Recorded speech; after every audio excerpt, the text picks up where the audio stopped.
That's what I say. When you are getting married, seek a confirmation from God.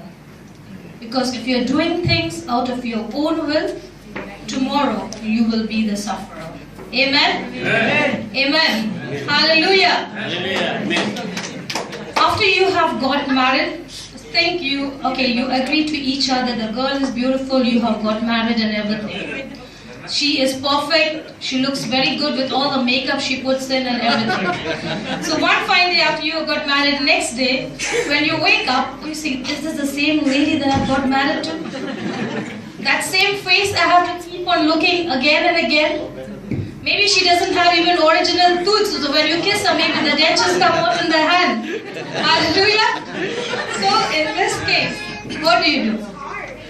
Even for a boy, when he comes to see the girl, he will be a perfect gentleman, wearing clean clothes and everything. Once you get married, you've got his stinking socks to wash, you got his clothes to wash, isn't it? And then you say life has become very difficult, I cannot stay with this person.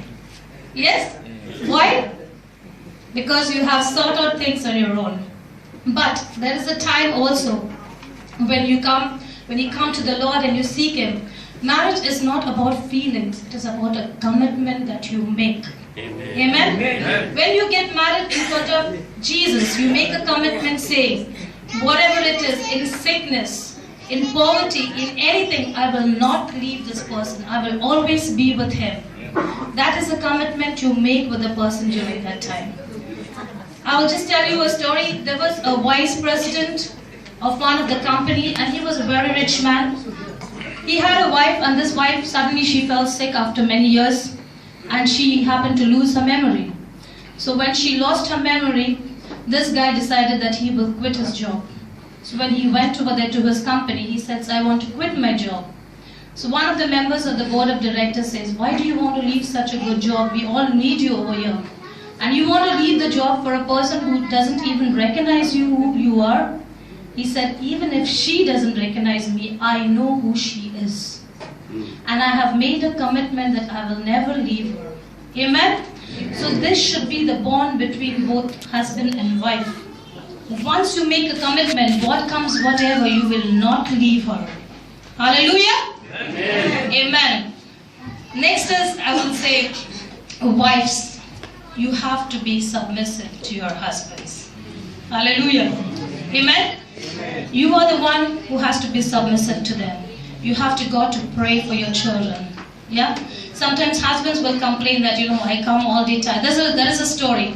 There was a man, he complained to God. He said, God, why don't you make me a woman instead of a man? And God said, why do you want to be a woman? He said, I work all day hard. I go to work at 6 o'clock in the morning. I drive all the way. I have to take my boss's lecture when I reach over there.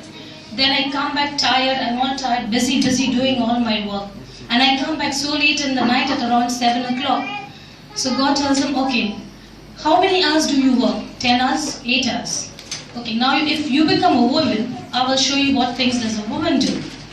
She wakes up at 5 in the morning, she gives you breakfast, she gives breakfast to the children, she sends them to school. Later on, after that, she gets at home, she cleans the house, she washes the vessel, she washes the clothes. Then in the afternoon, she goes and she picks the kids from the school. Then she gives them a shower, she gives them food to eat. Then later on, again, she takes up their lessons. Then in the evening, it is time when you come home, she gives you tea, she assists you with everything, she gives you dinner to eat. And in the night, she goes and puts the kid off to sleep. And later on, she still goes to sleep very late in the night, seeing that everything is done in the house. So how many hours does she work? She works the whole day, right? So it is not that 8 hours that you are working, you feel so tired. This wife of yours who doesn't work outside, she's working for the whole day. Hallelujah? So wives, if you're not going to work outside, believe that you're doing the work more than what your husband does outside. Amen? Amen. Hallelujah. And then wives, always love your husbands, and husbands always love your wife. You respect them. Sometimes maybe your wife doesn't look beautiful, but you can always say to her that you are beautiful. You are more beautiful than any other woman in the world. You see, most of the women, they are depressed. Sometimes they are not happy. They have a lot of sorrows in their heart. Why?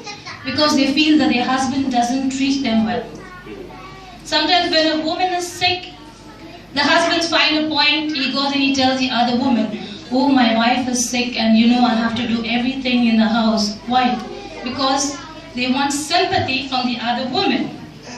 Right? But as a husband, you don't seek sympathy from other women. It is your duty to take care of your wife because you have made a commitment with her. You, for so many years, you are married and later on you say, no, I don't like my wife anymore. Why don't you like your wife? You go outside, you will find another girlfriend, another woman. That is not love, that is lust, I will say, the flesh, the lust of the flesh. If you really love your wife, you will not even look at any other woman. Amen? And this is where the family normally breaks. It's because the husband doesn't give time to the wife doesn't give time to the husband. There is no use for a man to work the whole day and don't give time to his wife and don't give time to his kids. I will tell you a real story about my brother-in-law. He is very rich. He owns his own company. And he was like, never come for prayers and not give time to his family. So one fine day what happened, when he was going for a drive on Easter, he was going for some business, his car happened to meet with an accident. And the accident was so very bad that the car tumbled down 3-4 times. It broke around 6 railings over there. And it was a Land Cruiser, but the balloons didn't come out. And the car was totally smashed up. And we were all scared because we thought he is not going to survive. When I got a call, I was really shocked. But later on, by the grace of God, we came to know that he didn't even have a slightest fracture. He was taken to the hospital and the doctor said, you know what, this is nothing but it is only a miracle that has saved you.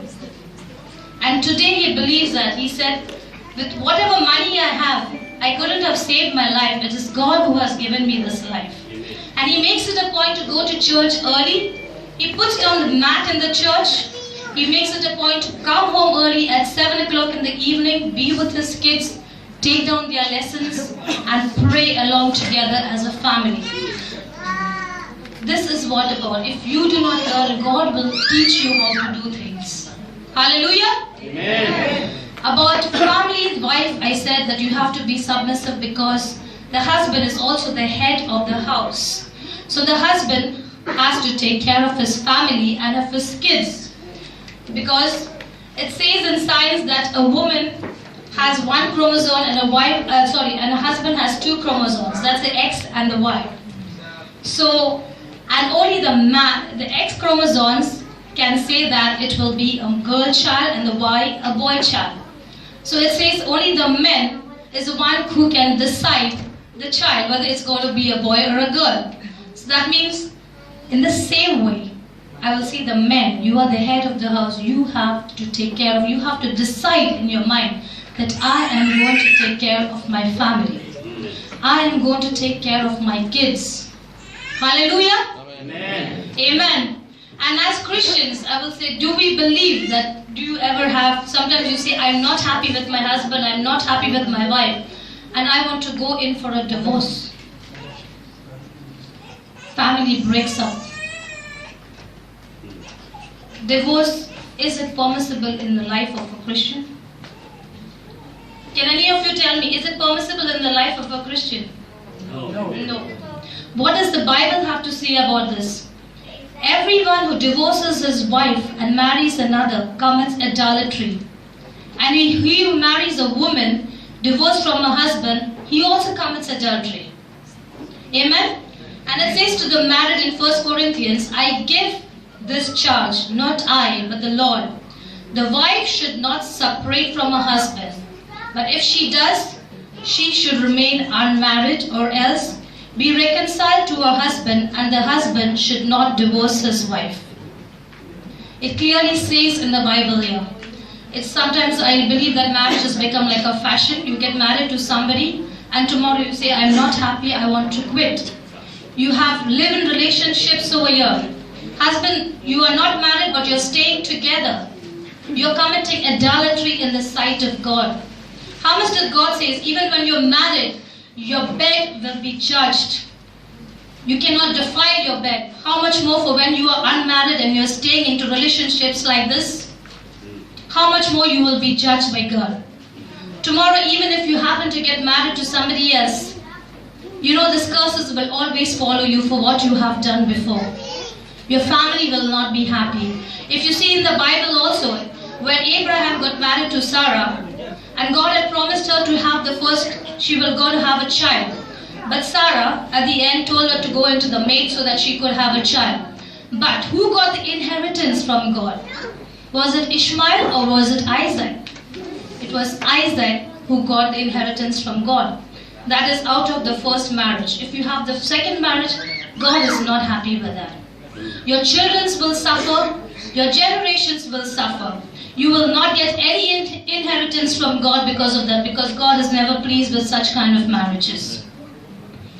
Amen? Amen. Come on, church. I see all of you sitting down so sadly. Is it that I'm speaking something wrong? No, I believe this is a word of God which God has put into my heart today when I came in here. Amen? I know there is a lot of people who are going through depression, who are going through broken marriages. And what is the reason of going through this? Because when you do not see God in your life is a mess.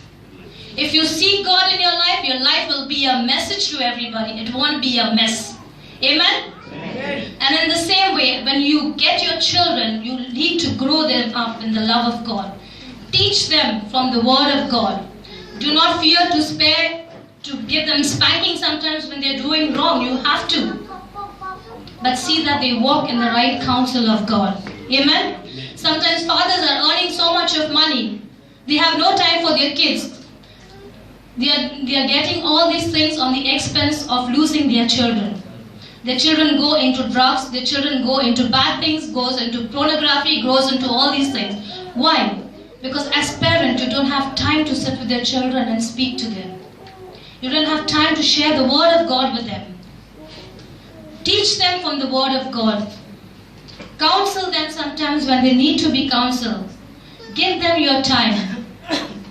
Amen? Amen? That is what I will say. If you believe and if you give God the first place in your life, your family will always be the head and never the tail. Amen? Amen? Amen. God says, those who fear me, their wives will be righteous, their children will be like trees planted by the olives, and all these things. Why? Because we are the children of God. If we fear Him, if we have the love for God, we will never be put to shame. Tomorrow your children will be great people. Why? Because of the fear of God. If you do not teach them the fear of God, they will go on to all different things. Amen? Amen. Amen. Hallelujah. So my dear people, I wish you all a very, very happy family day. And I hope that God has spoken to you through the short message what I had. I was not here to speak all these things. You can ask my husband also. I was really not prepared to say anything about it. But it all just came when I came here, and I was thinking, should I speak or no? And then God said, no, these are the things that you have to make the people aware about it. Some of them are very young. You are looking for right life partners. I tell you, wait upon the Lord, and He will do everything perfect in His time. Amen. Do not do things in a hurry. Do not run here and there seeking for the right person and get frustrated and finally decide to marry somebody who you do not know. Intercaste marriages. It is easy to say in the beginning that, I am here and I can do anything for you. But if Christ is not there in the marriage, there is nothing. Can you give up your God to marry a person? No. If you give up your God to marry a person, how is your life going to be? I've seen many people who have got intercaste marriage and the next time they are divorced. Why? Because things doesn't work out for them. When you leave God aside, everything in your life will be gone. If you keep God with you, God will give you the best. Hallelujah. Amen. Hallelujah. Amen.